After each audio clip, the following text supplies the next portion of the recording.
The 15th century marked a turning point in world history.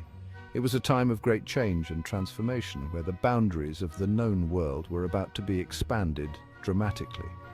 It was the dawn of the age of exploration, a period that would redefine global interactions and commerce. European nations, driven by curiosity, ambition, and the desire for wealth, embarked on daring voyages into the unknown. These expeditions were fueled by the promise of new lands, resources, and trade opportunities.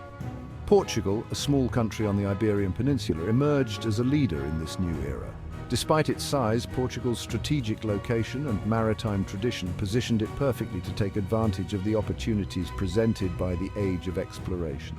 Portugal possessed a rich maritime heritage and a strategic location. Its sailors were skilled and its ships were among the best in Europe, equipped with advanced navigation tools that allowed them to venture further than ever before. It was ideally positioned to explore the Atlantic Ocean. The vast, uncharted waters of the Atlantic presented both a challenge and an opportunity for Portuguese explorers. Portugal faced economic challenges, and the country was in need of new sources of wealth to sustain its economy and support its growing ambitions. It sought new trade routes to the east. The lucrative markets of Asia, with their spices, silks, and other exotic goods, were highly coveted by European nations. The traditional land routes were controlled by powerful empires. These empires, such as the Ottoman Empire, held a monopoly on the overland trade routes to Asia.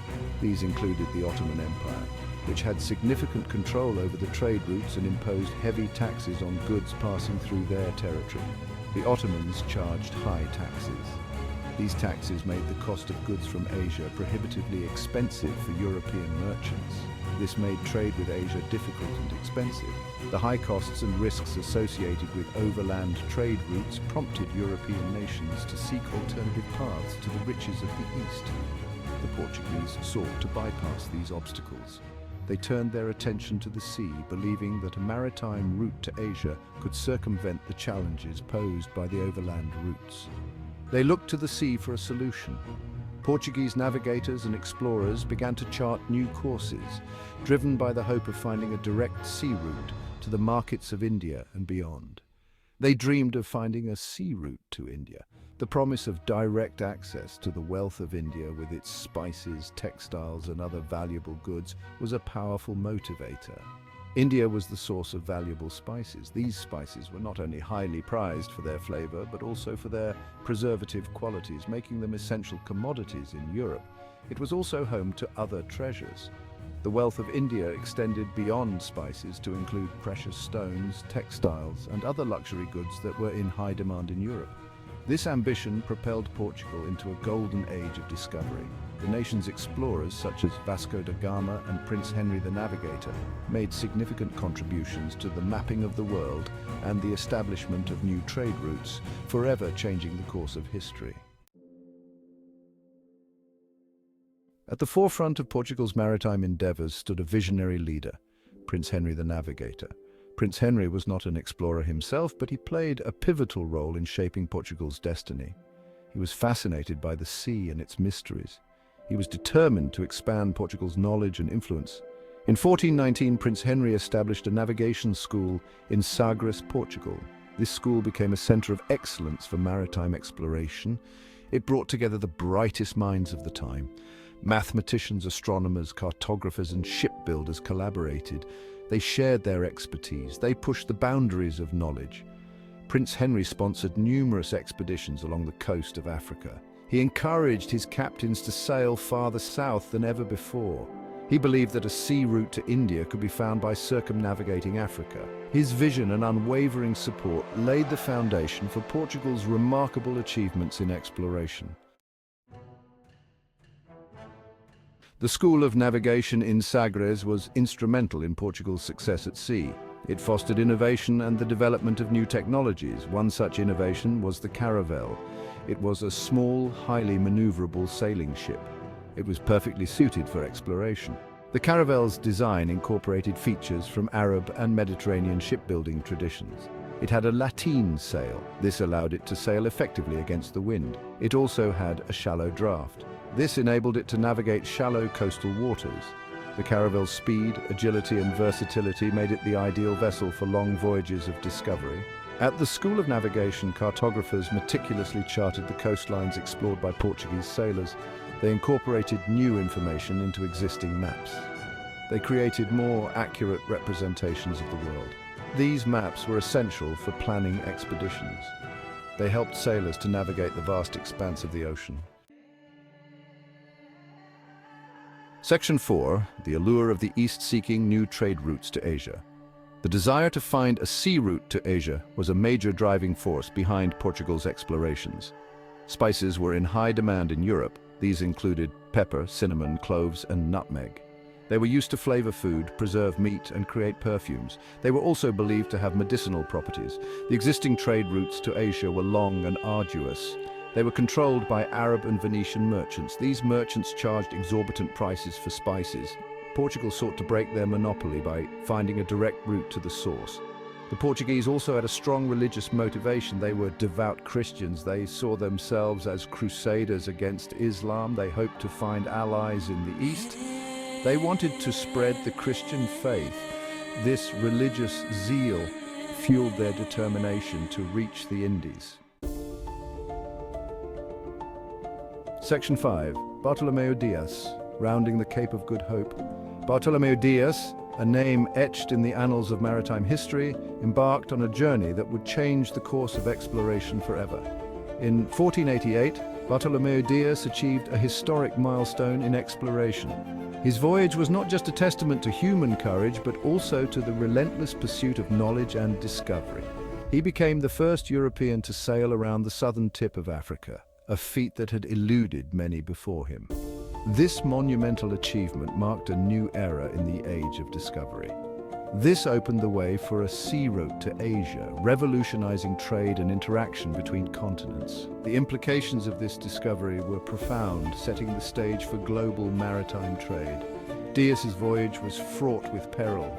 The seas were unforgiving and the weather was often brutal. The journey tested the limits of human endurance and the resilience of his crew.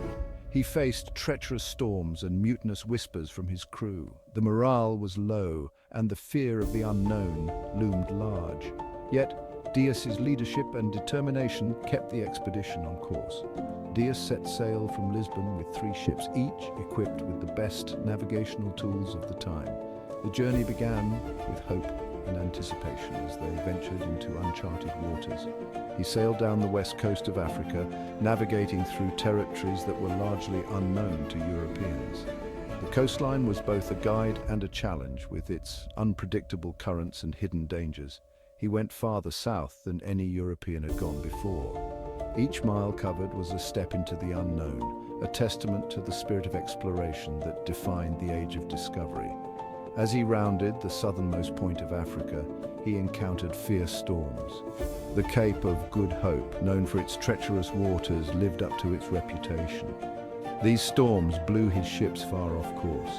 The violent winds and towering waves made navigation nearly impossible, pushing the expedition to its limits. When the storms subsided, Dias turned east. He hoped to find land, a sign that they were on the right path. The calm after the storm brought a brief respite, but the uncertainty remained. He expected to find land, a new world waiting to be discovered. The vast expanse of the ocean was both a promise and a challenge, testing their resolve. To his surprise, he found only the open ocean. The realization that they had rounded the Cape without knowing it was both a triumph and a mystery. He had rounded the Cape of Good Hope without realizing it. This unintentional success marked a significant milestone in their journey, opening new possibilities for future explorations.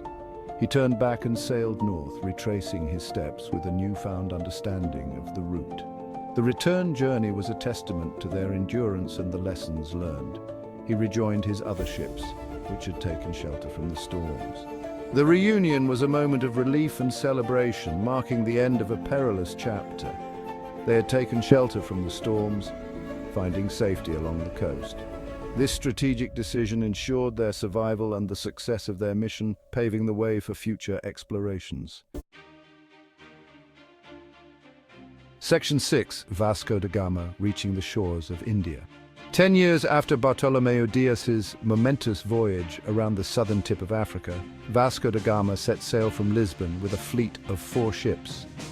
This expedition was meticulously planned and held the hopes of the Portuguese crown and its ambitions for expanding their trade routes.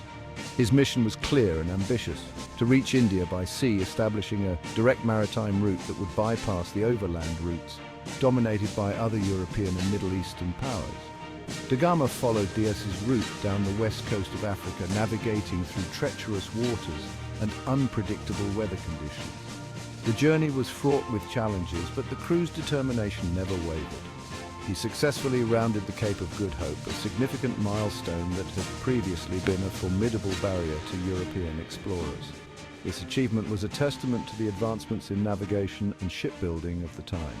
Continuing north along the east coast of Africa, Da Gama and his fleet encountered various coastal communities.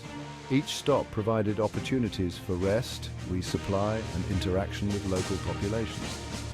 Da Gama made strategic stops along the way, each one carefully chosen to maximize the benefits for his crew and the success of his mission. He engaged in trade with local rulers, exchanging goods and establishing diplomatic relations. These interactions were crucial for securing safe passage and support for the remainder of the journey.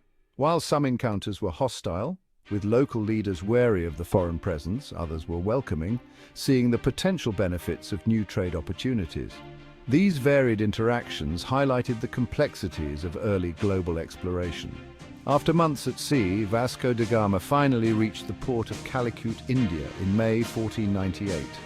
This arrival was not just a personal triumph, but a monumental event in the history of exploration. This was a historic moment, marking the first time a European had reached India by sea.